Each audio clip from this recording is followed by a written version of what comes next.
Buying your first property, I wanted to swing back around and do some kind of, I won't say entry-level episodes, but I might say first stage topics, because we've got a lot of new listeners that are always joining us, and a lot of people want to buy a home to live in.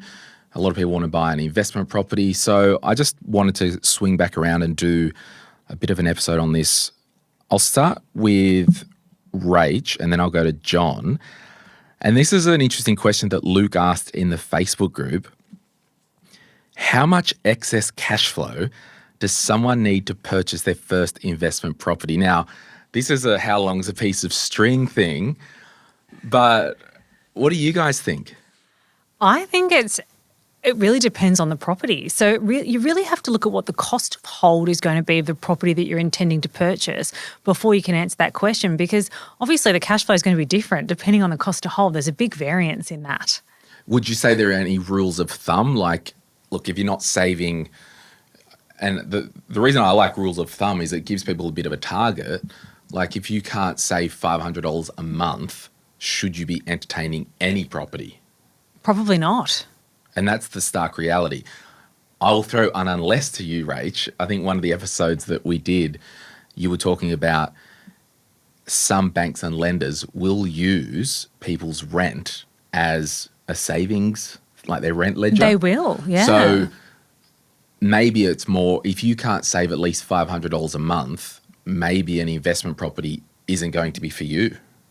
Yeah, I would say that's fair as a starting point, but it could be more. But for a residential property, as in I want to live into my first home, because we know this, John, I'll go to you, John, like in Australia, there's two big things that you need for property in Australia. That's the equity for the loan or the security and the servicing.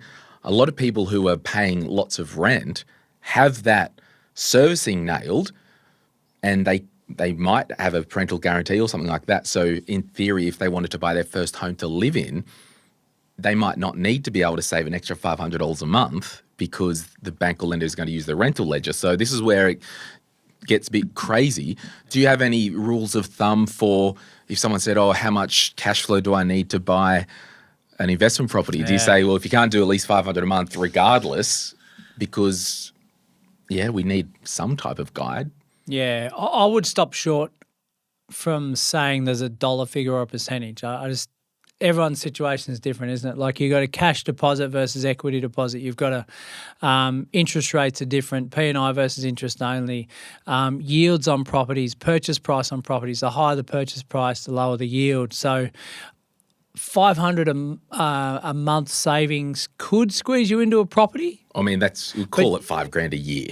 Yeah, but you're not saving money on top of that, I suppose. No. It's a lot of people come to us and say, oh, is it 2%? Is it 4%? The fact is you just need to know before you go in, A, what you're saving, which we've been banging on about for years. B, we've got emergency buffers in our life for personal things. And then we've got a property buffer, which is either through savings in a separate bucket or it's future earnings/savings. Yeah, I think it's a very interesting question. We did get a lot of likes on it in the Facebook group because on one hand, no, you actually can't say, look, you need an exact amount of money. But I just think practically as an investment, like if you want to buy your first property as an investment property and you are still renting or you're still living at home, in theory, you should be potentially, if you don't have a parental guarantee for the investment property, in theory, you should have some type of savings plan. And the reason I say at least $500, when I bought that property at Snake Haven on the Central Coast, my whole strategy, what are you laughing about, right? Snake Haven. Hello to my lovely tenants. I'll send them this clip. And it was a dumb strategy, sure, but my rationale, it stood up. The purchase price at the time, I think, was 400 and something grand. I literally thought it's a brand new townhouse, 420 grand or whatever it was. You're not buying a cheaper house or a cheaper dwelling anywhere in Australia. And if anything, inflation will just carry that up. And I'm just putting a whole heap of comments on the table because, John and I, we did an episode recently where a block of units, a unit for sale went backwards in price, but my rationale was it's a brand new property, it's not in a big complex, it's near some infrastructure. So based on the minimums of that if you had to get a $400,000 mortgage and you did get a parental guarantee, as an investment property, you will need to feed that a little bit each week. Yes. Yeah. So I think it is fair to say you need to have some free cash flow. And if you do have some free cash flow, I think that's when then you go and speak to a broker, get some figures based on that, then maybe talk with someone like yourself. Yeah. I think rather than saying, well, the $500 amount, I would say if you want to put a peg in the sand, you'd say, well, don't expect to be making a profit off the property for the year. Yeah. Start back there and then say, right, how much can I save and then what's my strategy going forward? But back to your $400,000 property in Lake Haven, there's still a property around Australia for 150, 200 grand. Right. So when you get off the Central Coast one day and go and have a look around, is there other locations? Yeah, are there? apparently there is, Okay. Rach. And like you're a well-travelled lady, you know there's real estate out there. There is. Yeah, but you're right. Okay. It's like, well, the logic says, okay, it's got to go up. Like this is cheap. The rent's covering the mortgage essentially. So what's the worst can happen, right? Yeah, and that was it for me because I don't think my logic is good as like, there's a $150,000 block or a property in Timbuktu because it's not next to a shopping centre. It's not out the front of a bus stop. It isn't an hour and a half from Sydney. Yeah, and I think the sophisticated investors out there are thinking much deeper than that. They're saying, well, I don't want just the average worst case returns. I want Are to you get saying I'm not something a sophisticated investor? No, I'm just saying. 'Cause I'm not. Well, by self-admission, you said when you first bought, you had little to no idea. Yeah, and I still probably don't. Hey, today's episode, we are joined by John Pidgeon, host of This Is Property and Solvair Wealth, do all the property things, Envisage Property, and Rachelle Kroon, John's new co-host. I don't like to use the word co-host. I'll just say Rach is a host of This Is Property podcast. Oh, I prefer that too. John is a host of This Is Property. Well, it's not only that because there'll be times where you do your own episodes without each other. So I said that to Emily Wallace. I'm like, in your Instagram bio, remove co-host of This Is Property. Just put host, This Is Property. So welcome, Rach. Thank you. Do you want to read the shout out that you practiced with our audio check prior with who this episode is brought to us by? This episode is brought to you by Terry Shear, Australia's leading landlord insurance specialist. Whether it's damage caused by tenants, pets, or loss of rent, their expert cover gives landlords peace of mind. With over 250,000 properties insured and a customer-first approach, they know what matters most when things go wrong. Find out more at terryshear.com.au. And remember, before buying this insurance, issued by Terry Shear, read the PDS and TMD and consider whether it's right for you. See the website for a copy. Limits and exclusions apply. Awesome. Pretty good. Let's do a podcast. Let's do it.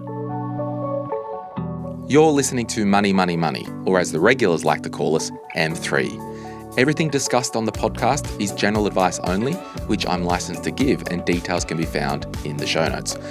My name's Glen James, former financial advisor, now podcaster. I host this show and a show called Retire Right. I've also got a book called The Quick Start Guide to Investing, which you can check out wherever good books are sold, or there's a link in the show notes. Otherwise, thanks so much for listening today. Now on with the show.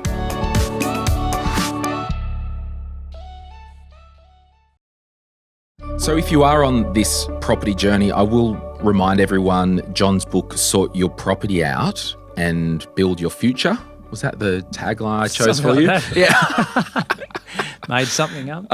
Look, we'll put a link in the show notes, but you go through in great detail. And a lot of people get lazy and like, just tell me, no, what about you learn yourself? And it's an easy and great read. There's also an audio book of Sort Your Property Out.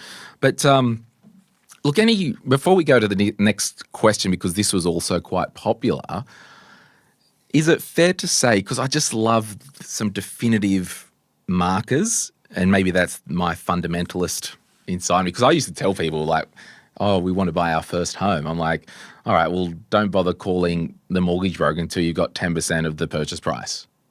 Like, because the reality is, unless you have a parental guarantee, well, like you need at least 10% saved. Now, the world has changed a bit, and Rach, you're looking at me, so do you want to refute that? But I just want some, like, okay, some fundamental things. You got to try and get out of consumer debt and at least do the Glen James spending plan, and at least do not be living week to week. And, you know, you got to really focus on your personal cash flow and spending. Because if you want, there are so many people in our Facebook group that they write, hey, I just purchased my first property. It's an hour and a half out of whatever town. Actually, Azaria, a good friend of the show, she used to host our Gen Z Money podcast. She's a single lady. She's in her 30s. No, she's not. She's in her late 20s. Don't call people lady. It's too old. But, so Azaria, she bought her first unit. She's single, got a good city income, but it can be done. And this is why we need to just encourage you. If you want something that bad, it's going to be sacrifice. It's going to be a season of focusing, and it can be done. So any final kind of points on that before we get to this other? Yeah, look, I think you've got to have some sort of motivation to do something in life, don't you? And if it is buying your first property, if you are going through consumer debt and you're trying to get rid of that and you maybe haven't got a savings plan together, I'm not actually against going and speaking to the likes of Rach and saying, well, okay, this is where I am. I'm owning this. I'm trying to get on top of it, and these are things I'm doing. But what's possible for me? What do I need? What sort of deposit do I need? Set up some train tracks for me. Yeah, this is my income. And all of a sudden you've got this whole vision board in front of you that says, wow, this is unreal. As opposed to saying, well, once I've paid my 20 grand of consumer debt, now I'll go and do that. But in the meantime, it's been a slog. I don't know. You're always looking ahead for me to get some motivation, some inspiration internally. So do you talk to many people? They're like, oh, we want to buy a property. Can you at least give us a savings target if a parental guarantee isn't available? Absolutely, we do. So I would say our brokers would talk to people who are at the start of their journey. So it could be that they are getting rid of a few consumer debts, they're starting to save, and they're deciding what to pay off first. So it might be a little credit card, and then they've got their help debt and a car loan. They actually want to know what's actually the most effective to pay off first. Then how much do we need to save? Because how hard is it to start a big journey and a goal if you don't even know what it is? What are the goalposts? How much do I need to save? So even if it's a plan to save for 6 months or 12 months, you still need to know what that figure is. And I think it's a lot easier to go about the journey of getting ready if you have spoken to someone you know exactly what you're going for. Yeah, absolutely. No, there's no doubt about that. And I think everyone's different in the way they go about it and the way they draw inspiration to move forward as well. Yeah. And I can't tell you how many listeners of the podcast that we've spoken to that have said, we're actually calling you a year before we're ready, but we heard you speak and we just want to have a bit of a chat, a bit of a discovery call. And then after a conversation, they actually find out they're not as far off as they thought. There are other things there that they didn't know about, and that might be different government incentives that they weren't aware they were eligible for. Or it could be, oh, well, my parents thought a parental guarantee was this. They didn't actually understand that it was this. So, there's other things that are uncovered along the way. And that's it. Like you asked me this morning when I was up on a ladder trying to concentrate and set up lights, you're like, what do you think of the government equity? Shared equity, yeah. And I'm like, well, not every product or not every solution is for everyone. Now, if you speak with the broker and they're like, oh, hey, this could be a good thing, you need to know that you can't knock down 3 walls and, do some renovations and all that. But I just think you've got to use all the tools available. And, we are recording this and we'll ignore any of the election announcements and whatnot, because this episode will go up after the election. And we really just want people to, just make sure you're well informed about the options that are available.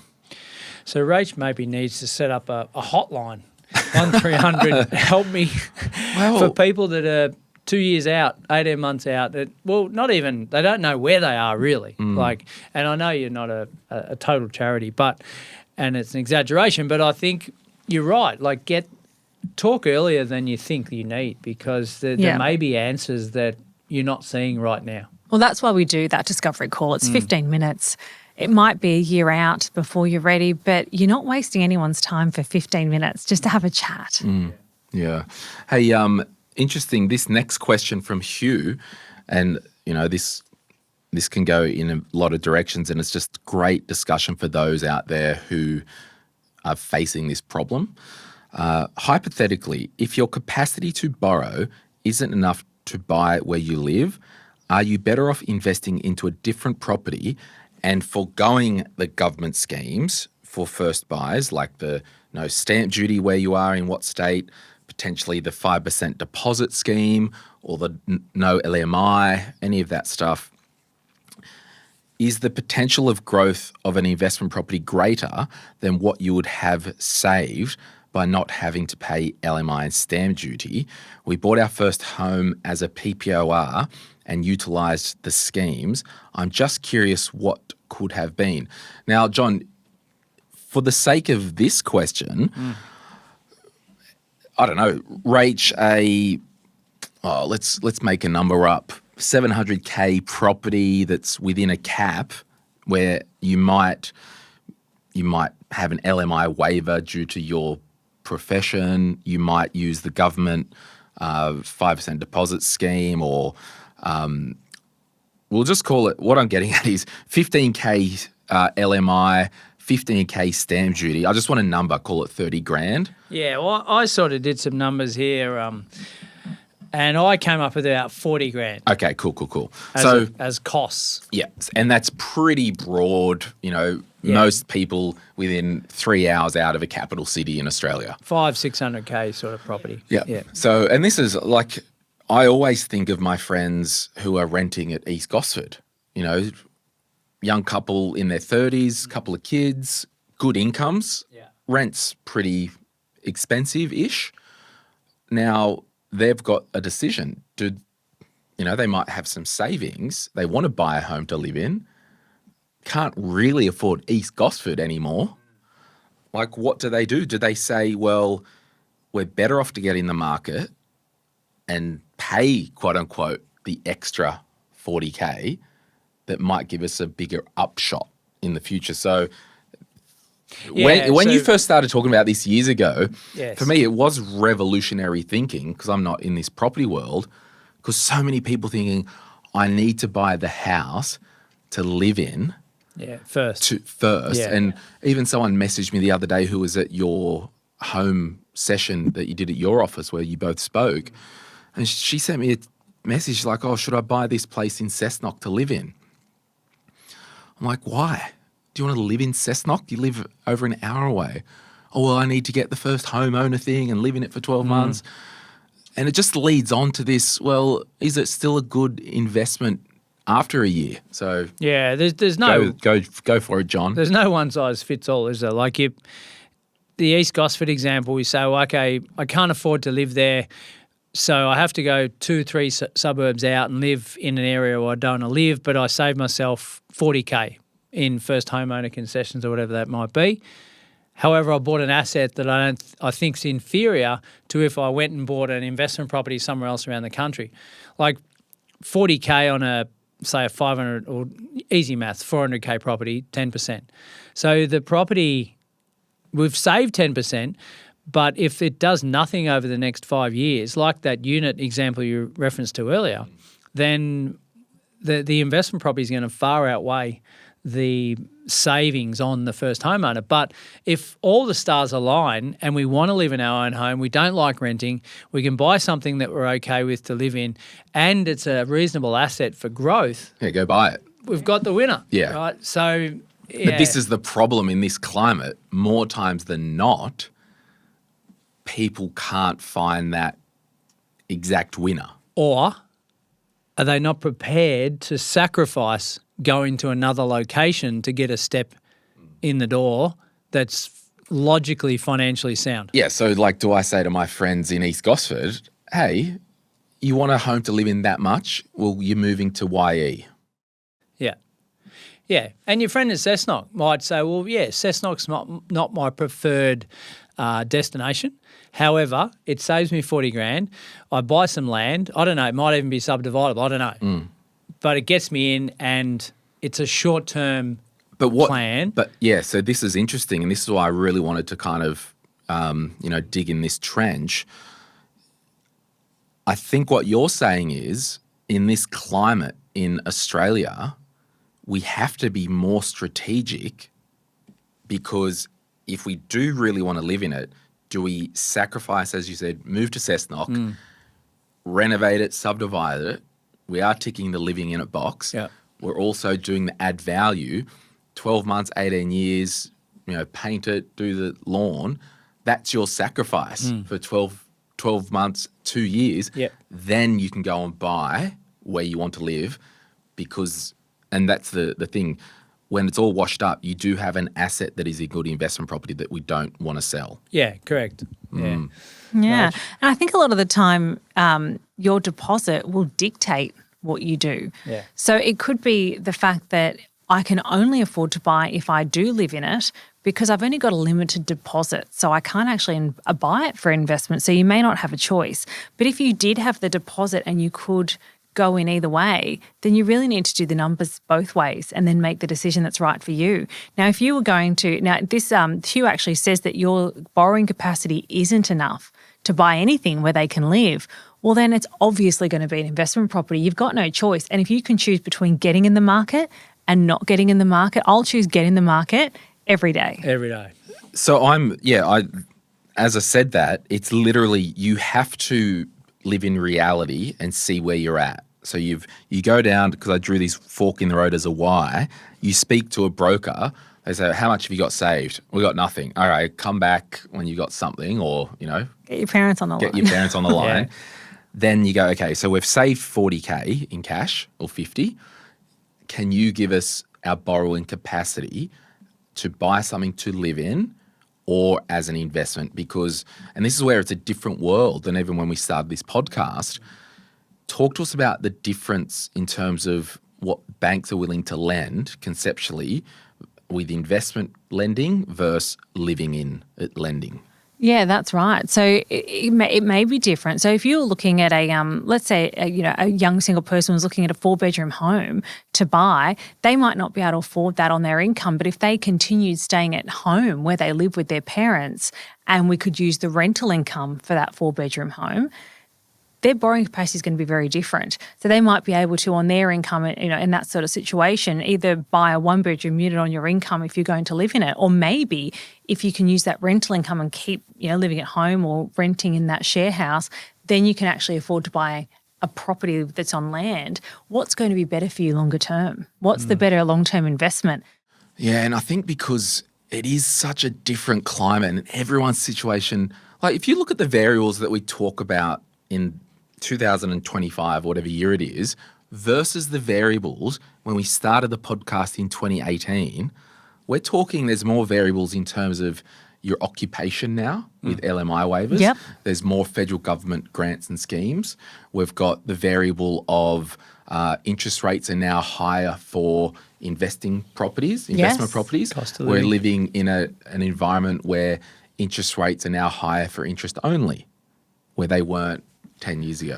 And also when you started the podcast, if you were living at home with your parents, there was no notional rent that needed to be used. So Talk to us about what notional rent means. So if you were living at home with your parents, in the bank's calculators, you could borrow a lot more because it would be your income and the rental income.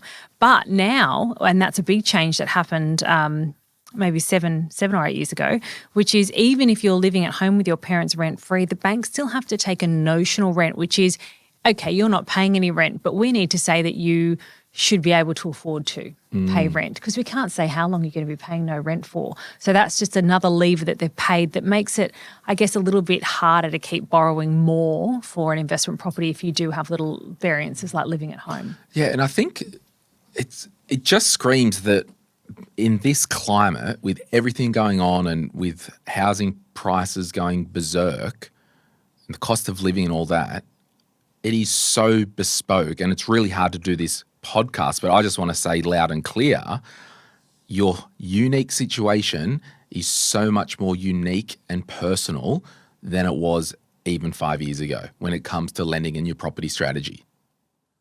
Absolutely. And the goalposts are always changing that are out of your control, aren't they? Right. But if I'm talking to a 15-year-old son named Max that's sort of sitting there saying, well, what am I going to do with my future? From a financial perspective, Get a job in AI. Wouldn't tell his mum this, but I'd be free vesting every day of the week as a start off to say, right, save your deposit, buy somewhere around the country, because we know where we're living now, he can't buy his own home to live in, just not feasible, and get a start when you're 18, 19, 20 and save the money that way. And it's just so much of a leg up to be able to get some sort of asset under your belt early and then decide what it is that you're going to do later on. But the concepts of real estate will never change.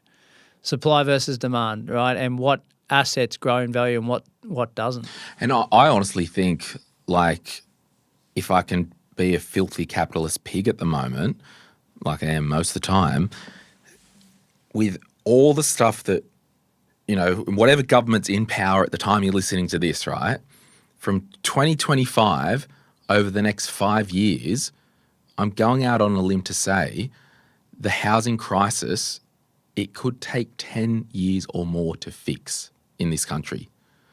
Because if it is a supply and demand thing, increasing supply, it's going to take years because we've got to build new properties. Decreasing demand, it's a catch-22 because immigration comes into that. But also we need quality skilled people to build these places.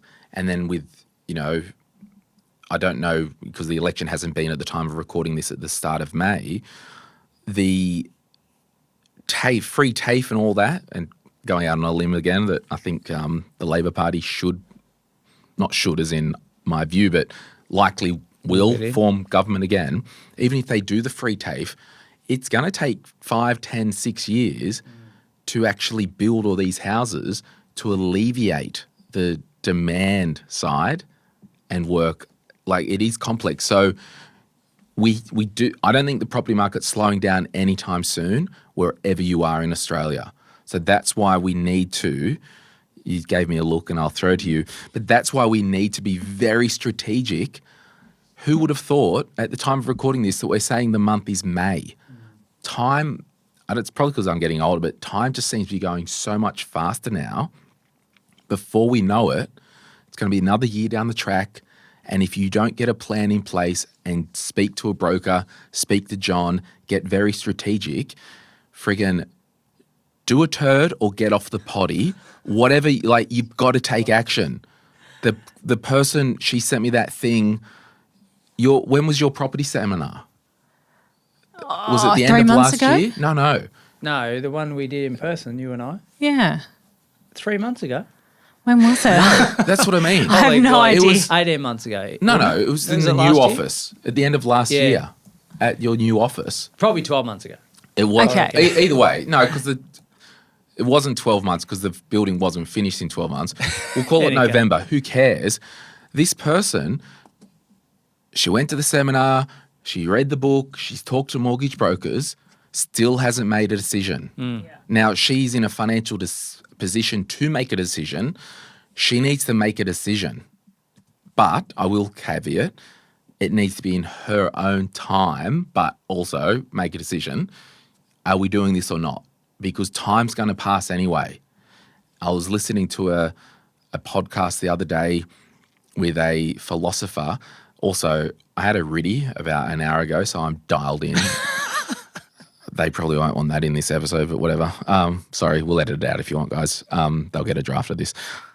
I'm so dialed in right now, but I was listening to this podcast, and it's better to have it's better to have a bad plan than no plan.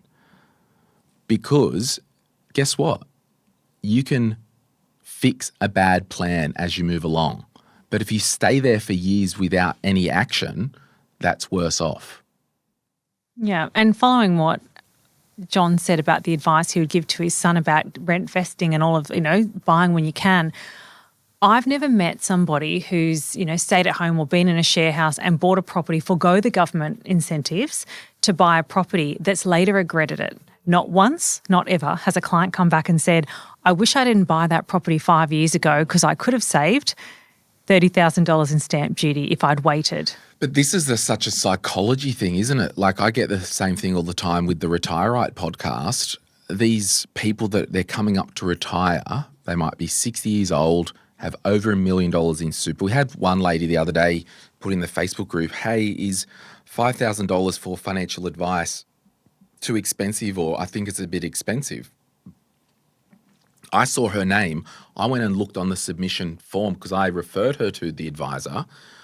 I'm like, you've got over $3 million worth of assets.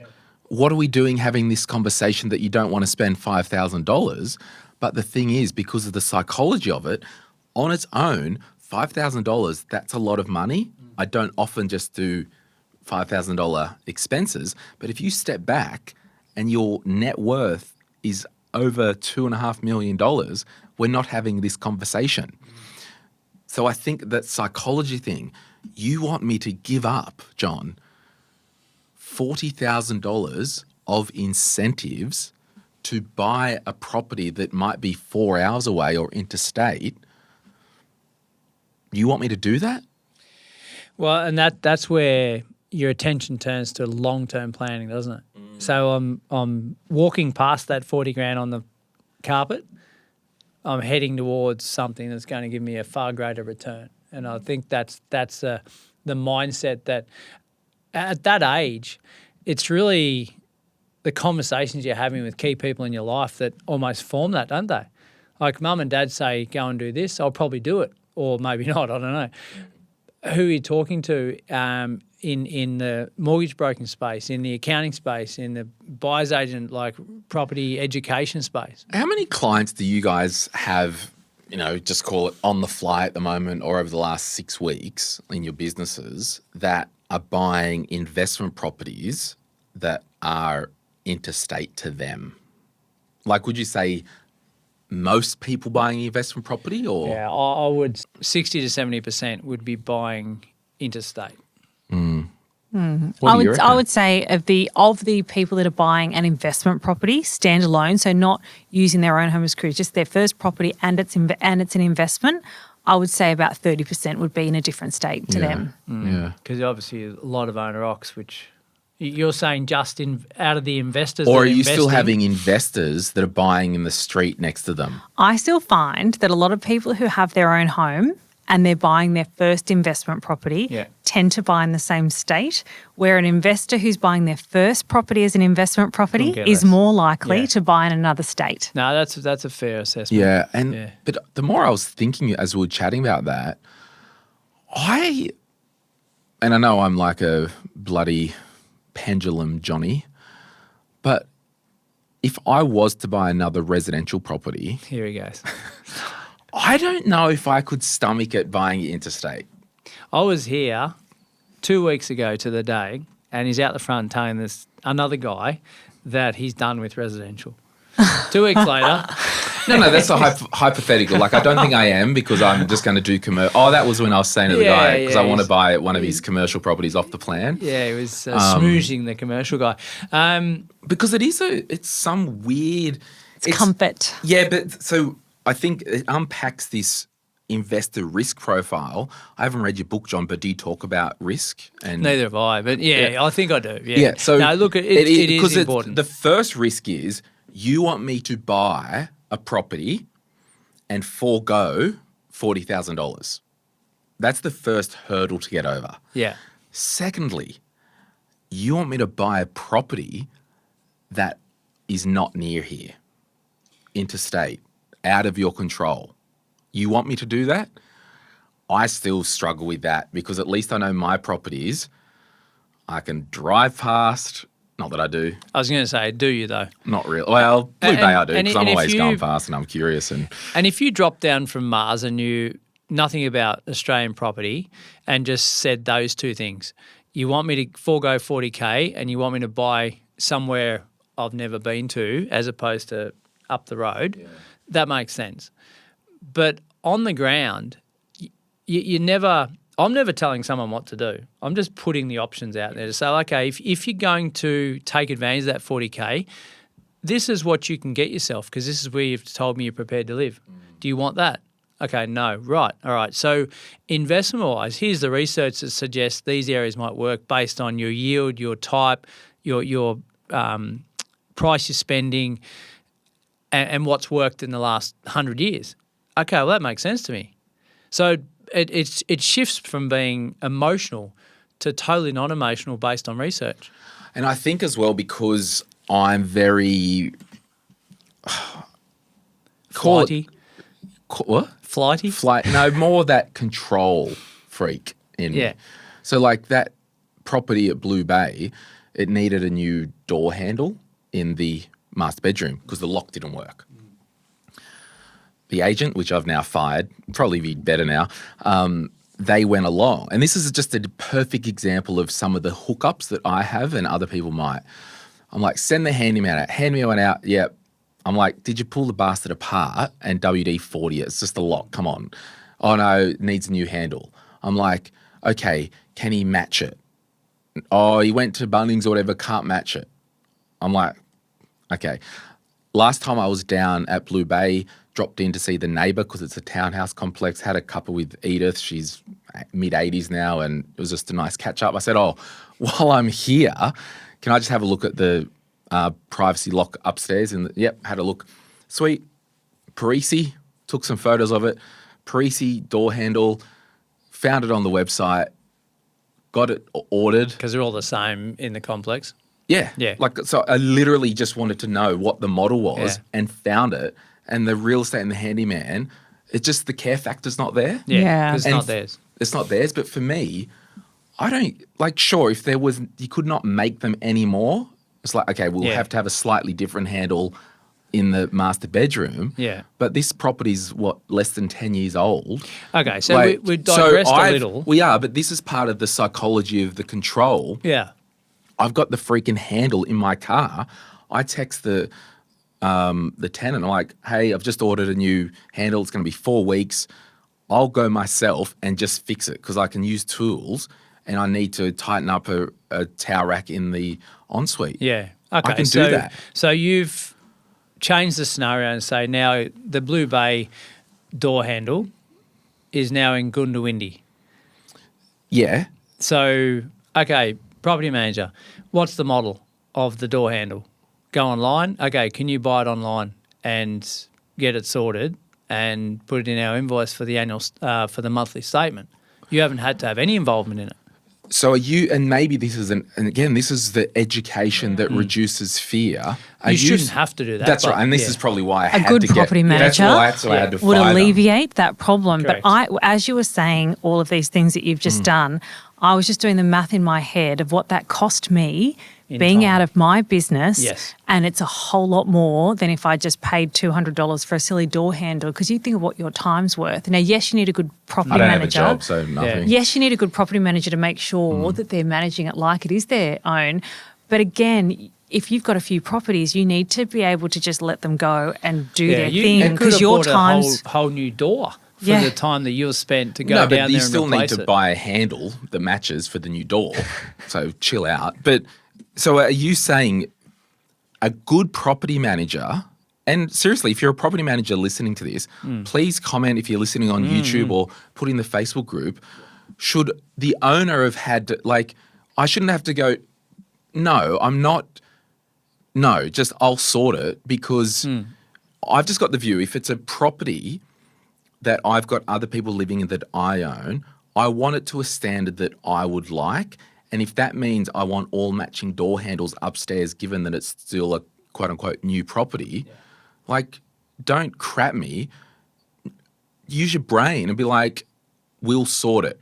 Okay, that handyman's obviously lazy or doesn't care. Let's get some people who freaking care. Yeah, again, it comes back to a good property manager. Yeah, and I had a property manager reach out to me recently for a new build in Queensland and say this needs to be replaced. Here's the quote. Can we please proceed?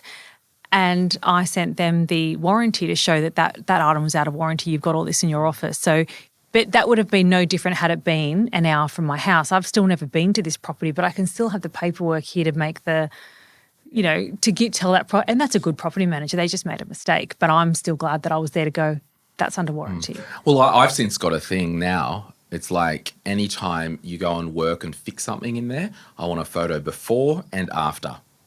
Simple. That's great. Because when I didn't do that and the fire alarm people came in and mounted the fire alarm in a different spot and left holes in the roof, kill me. I saw a picture. And I think once you gain that trust and rapport and mutual respect with the property manager, when you've held that property for a little while, you should never know that there was a door handle issue, to be honest. It might be a little, okay, if it's less than $100, just go and do it. Well, I'll tell you, because I've just changed the property manager to the one that Rach suggested for me. Thank you, Rach. She emailed me the other day, hey, tenant, same property, the water flow in the kitchen flick mixer, something's screwed. Can we send a plumber? I'm like, yeah, do it. Because I know I'm not doing that. No. But anyway, we'll be back right after this. If you're after personal financial advice, don't get it from a podcast. But if you want guidance tailored to your situation, head to moneypodcast.com.au and click Get Help. We'll connect you with one of our trusted professionals, financial advisors and mortgage brokers, who work with people right across Australia. No matter where you are, they can help. Now, before we get back to the show, a quick reminder to protect your financial life. That means having income protection sorted. It means having death cover if there's any debt or dependents relying on you. It means getting your personal insurance in order. Most people insure their car, they insure their house, but what about themselves? Sky Wealth, who support this podcast, are specialist financial advisors who can help you get the right cover in place. Their advice is often more comprehensive and better value than going direct through your super. Book a complimentary 15-minute chat at sky.com.au. That's skye.com.au. And they'll point you in the right direction. Okay, we're back.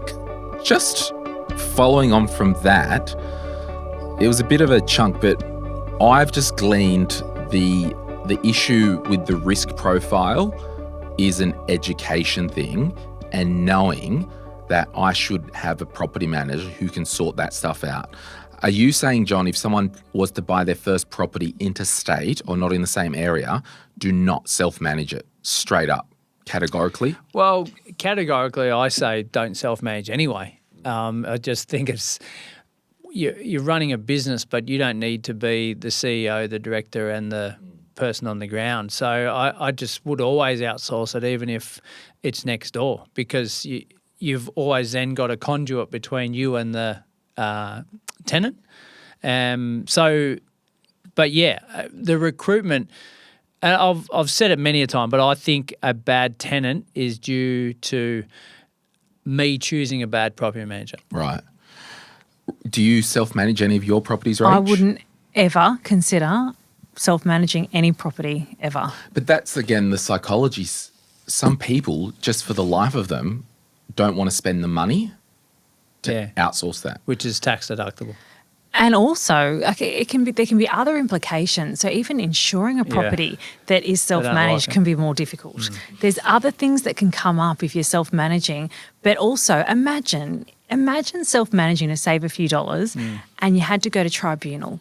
Now, if you go to tribunal because a tenant does something wrong, if you don't have everything, all that paperwork in order, you're thrown out. Everything's on the tenant side unless that – I would not trust myself, and I'm pretty good with paperwork, to have everything right. I don't do that every day. I want someone who does that every day representing me in tribunal. Totally. I think as well, the more I talk about property buying and first homes for people, and this is why I kind of wanted to join the two together, anyone that I know who says, should I buy a property to live in, it's too affordable, I just think in this climate, you've got to buy – if you want to get on the property ladder – buy somewhere else and just keep renting. It's as simple as that. And well, I think unless you said the magic trifecta, you do live in that area that is good. And we don't want to think, well, okay, everyone lives in Sydney or Melbourne listening in. So I think if we're living in regional Victoria or regional WA or Northern Territory or anywhere around the country where it is realistic and affordable for someone to get their own home and live in and still treat it with an investor mindset, that's the win-win. Like if you're fast forward 3 years, Max wants to buy his first investment property, he ain't buying in Toowoomba Bay. No, well, not with my money, No. nor his. But I just think in terms of that mindset, don't be shy to get the property manager. So for me, my property manager, it's more of an accounting thing. Any bills for the property, so the council rates get sent straight to the property manager. My Terry Shear will like this one. My Terry Shear insurance renewals get forwarded directly to the property manager. They pay this out of the trust account before they disperse the money to me. And then at the end of the financial year, I get the 1-page, 2-page statement. This is the property. Income less expenses equal net income for the property. Yeah. The only thing that's left out of there generally is your interest to on the loan. That's right. But back to Rachel's point about the risks associated with self-managing is when you're going through your Terry Shear quote online, you're going to come across a question that says, do you have a property manager? Now, they don't put that question in there because they just would like to know. Data collection for fun. They're doing that for the excess, the policy, the premium, a whole range of things. So there's less risk involved. Less risk involved when there's a property manager. So, yeah, I think we've got to take all that into account as well as the stress of, well, I've got to do what I'm good at, not what I'm trying to do to save a few bucks. Ashley said maybe something on buying established versus building, particularly with the different schemes available for the two. So we can actually, we bought a fixer-upper and the cost of the building works you don't think about can become very expensive. So again, whether you're, and this is location dependent, right? That example where that person, she messaged me, oh, should I buy this? And drops me a link to a real estate ad. I'm like, well, I'm not going to go, right, yes or no. Sounds like another bloke does that same thing. Yeah, but I'm me. different. I deserve that from you, John. Should I buy this or not? Well, when we look at the fixer-upper or buying new and the shoe fits within an hour of your life, I don't know, maybe it is worth, if you want to do the sacrifice, buying Cessnock, live in it, fix it up, and then piss it off, make a profit. So it is circumstantial. John, any thoughts? I'll ask you about the investment hat. Do you have many clients buying house and land packages as an investment property? No. Why? Why? I think definitely post-COVID, Oh, because of the prices. cost to build, timeframes, unknowns, people spooked, building companies going under. It just it hasn't been the flavour. Too much risk as well. Yeah, the risk associated. So, yeah, I think generally speaking it would be existing. But during COVID, I think was the sweet spot for building grants, like national and state grants. There was, I think, a regional grant as well as in Victoria at one stage there. You had all these grants to build, and I think this will come back around. Labor are talking about it. The incentive again to build your own home. But where people go wrong is the variables that they don't take into account when buying and building in an area that's not yet planned out. They don't know who's in the street. They don't know how many houses they're going to build. They don't know the supply versus demand in that area, what it's going to look like. People have comfort in an existing home where it's 50 years old, the area. They know who's in the street. They can drive down it. What's your view, Rach? Yeah, and I would say pre-COVID, there was definitely a lot more investors of ours building on doing house and land packages. It has definitely lessened with the unknowns, the uncertainties. I think that will turn around. But if you were buying, what there is still a lot of is those clients that are trying to get those incentives, and Queensland's a great example. You've got that extra, grant coming in for new homes. I think a lot of people do buy to live in for a period of time, get all those incentives, and then move back to the city. Yes. And wherever that is. And that is totally fine if the shoe fits. And if you do have, let's plan it out. Here's what the next 3 or 4 years might look like. We're going to build a house and land package. We're going to live in it for 2 years, 18 months. We're going to do that. We're going to do some remote work from home, all that stuff. Then a couple of years later, we did an episode, both of you did an episode on the This Is Property podcast, and you shared a case study where someone did that it was out of Brisbane. They bought the house and land package. Yes. And one thing I wanted to add was that in terms of to keep under the caps for the first home buyer and the stamp duty, they had to carve off, I think, the driveway and the fences from that contract price to get it and then swing back around and do that. So I'm a big fan of doing whatever you need to as long as the shoe fits your unique situation. That's why we can't rule anything in or out. No. And for that particular client, They ended up moving to Melbourne after. They did. Yeah. There was always going to be an investment, but they could not get in the market without it. They did not have the money or any other means to get into the market unless they could get all those incentives. So you do what you have to do to get in, and if that's driving an hour to work every day, well, that's what you have to do for a period Do you of want time. to sacrifice enough for your goal? Yeah. Like you said you ran 40 kilometres the other day. Yeah. 48 for 48. Oh, crazy. I had to. You had to sacrifice to get to that level. I did. It was pouring rain, and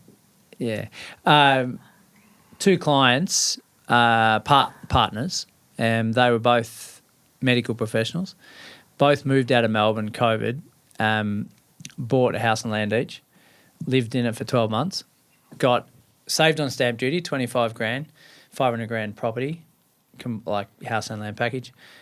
Saved 20, got a 20 grand national grant, a 10 grand regional grant, no LMI, being medical professionals, and then moved back to Melbourne 12 months later. They got 2 assets that have gone up another 10% in that time. Like that's a sacrifice for like now the shoe doesn't always fit. It's not always that product. It's not always that time. It's not always, doesn't always work for someone. But I think the key message is you do what needs to be done that's going to work for you. And they thought outside the square, they got all the information, and then they made an informed decision. That's right. And took action. Yeah. In finishing, like I just want also this episode to be a real encouragement for people. Like, what have you learned from this episode? Like, I've literally in real time learned, something that may have stopped me. That risk can be mitigated with a good property manager. Now, in my experience, and this is my problem, you'll like this. I'm going to show you. So I did this thing the other day after listening to an episode on Shell's podcast. This is work about AI, and I use ChatGPT a lot. And I was like, ask ChatGPT from based on what it knows about you, what your top blind spots are. My number one blind spot, and it was bloody accurate, was actually I'll read it because I've got it here. It was really accurate, and this kind of plays into knowing yourself when it comes to your investing and all that. So my number one blind spot, you set incredibly high standards for yourself and others. So the standard I have of how I would look after an investment property, it's really hard to find another property manager that would do the same. 100%. So I really do want this to be an encouraging episode. Quick fire round in finishing.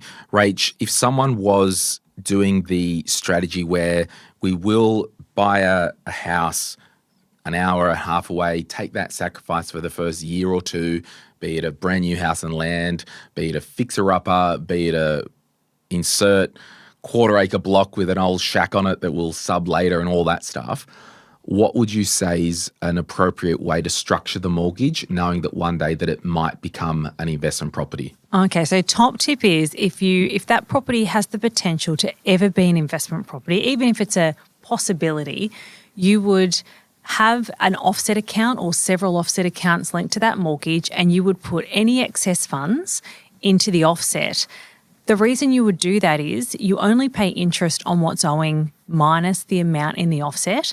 However, you've got the flexibility to take that money out and put it somewhere else, and then all that's owing against that property be tax deductible. So offset is the most important thing if it's ever going to be or could be an investment property. Now that could even be not just excess funds. You may even put a little less deposit in. Let's say you've got a 30% deposit and you're buying that as an investment property or could be a potential investment property down the track.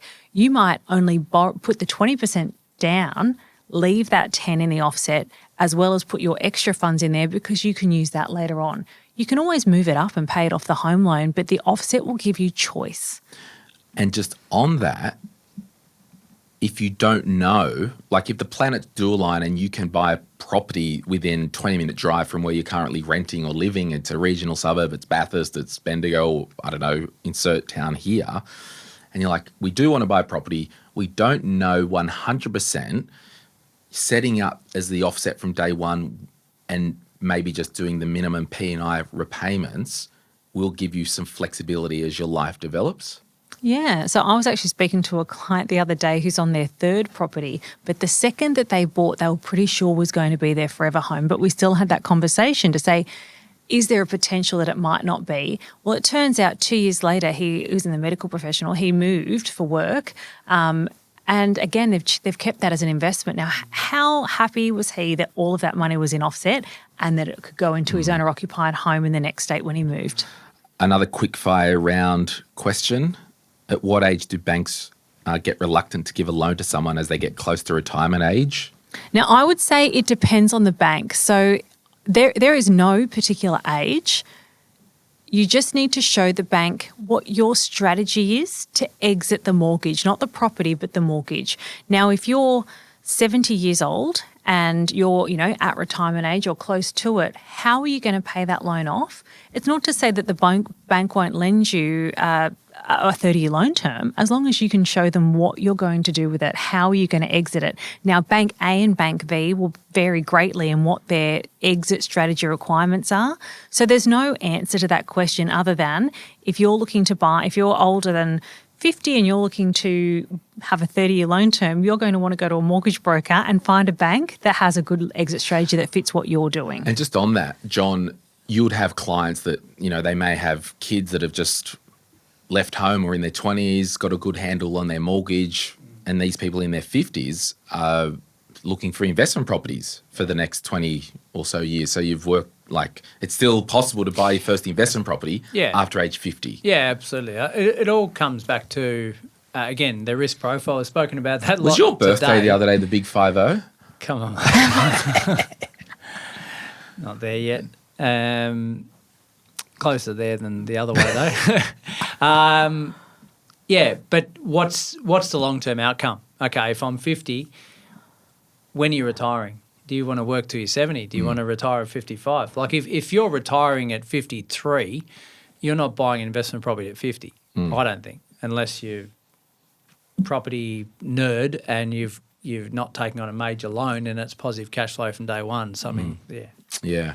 And finally for Rach, in a 30-second answer, how does someone who is self-employed / sole trader purchase their first home? Do banks require anything different? I don't think it's that they require anything different. I think it's that you're going to have to look at how you're set up and what's going to suit you best. So you might be a sole trader and your income doesn't change. You've still got a taxable income and the bank can use that. But some banks will want to see 2 years tax returns. Some banks will want one. Some banks, if you have a company, they'll look at the salary you're paying for yourself. Some banks will look at company profit. Some banks won't. So I think if you're self-employed, sole trader or company, what you need to do is have a chat to a mortgage broker well before you're looking to buy, and the mortgage broker will work alongside you and your accountant to find the right bank or strategy to fit you. And sometimes that might be down the track. It might be, well, actually, your accountant's doing this fantastic job, but you've actually got no taxable income. There's not enough here. But if we do the little tweak, in 6 months' time, we can make that look very different. So let's all work together to meet get in the you middle. to get you in a position to be able to buy. Abso-effing-lutely. And finally, I don't know why I said that, but I agree. Hannah said, I'd like to hear more about the First Home Super Saver Scheme. This is a scheme where you effectively save your first home to live in within superannuation. It is quite detailed. A lot of people don't actually use this. And I was just crunching some numbers just before. If you had a 90 grand income and you're single and you're buying a property, even having a 30% deposit, flushing it through super, there's 5 grand in tax savings. So this is free money. I hope by the time this episode goes up, there will be a link in the comments. I'm going to do a full YouTube deep dive on this, and there'll be another podcast episode on the First Home Super Saver Scheme. So it's a really good scheme if you do know, and this goes back to your strategy. If you're like, yes, I want to buy my first home and I want to live in it, why wouldn't you use the First Home Super Saver Scheme if you want to save 5 grand? If it works. I'm really glad you're going to do a deep dive on that, because I would say, I was reading that question from Hannah, the biggest thing that stops people using it is lack of knowledge. Yeah. And it's so complex. I don't know why the federal government just give, and you know, at the time of recording here, the election hasn't been, and they're like, oh, coalition's like, we'll make interest payments for first home bonus tax deductible. Let's just cut all the crap and say, if you're a first home buyer on a federal level, here's a 15 grand grant. Here's a 20 grand grant. Anyway, Keep it simple. keep it simple. Here's Final words, John. Here's some a tax that's payable on future capital gains within super over $3 million. What a concept that is. Well, it's, unrelated to right now, but... No, it just come to my head when you said federal government and... Yeah. So You could do an episode on that, though. I think Vince and I have talked about it before. Have you? Yeah, because it's you pull that thread. It's like, so as a government, I don't care the situation. I care the principle. Are we in the business now of taxing unrealised gains? Crazy. And I put that to Katie Gallagher when I talked to her. Yeah. Anyway, we'll leave it there. Hey, Katie. Thanks, Rach Kroon, host of This Is Property and founder and director of Sphere Home Loans, for joining us. Thanks, John Pidgeon, host of This Is Property and creator, founder and all that of Envisage Property and Solvere Wealth. And remember, today's episode is brought to you by Terry Shear, Australia's leading landlord insurance specialist. Whether it's damage caused by tenants, pets, or loss of rent, their expert cover gives landlords peace of mind. With over 250,000 properties insured and a customer-first approach, they know what matters when things go wrong.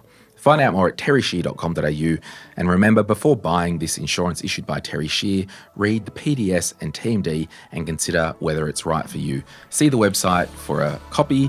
Limits and exclusions apply. My name's Glen James. You've been real. It's been John and Rach. We'll see you next time. Bye.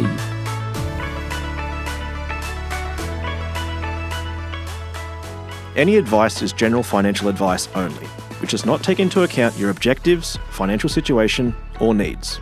Because of that, you should consider if the advice is appropriate to you and your needs before acting on the information. If you do choose to buy a financial product, read the Product Disclosure Statement, PDS, and Target Market Determination, TMD, and obtain appropriate financial advice tailored to your needs. Simo Interactive Pty Ltd, the publisher of this podcast, and Glen James are authorised representatives of Money Sherpa Pty Ltd, which holds financial services license 451289.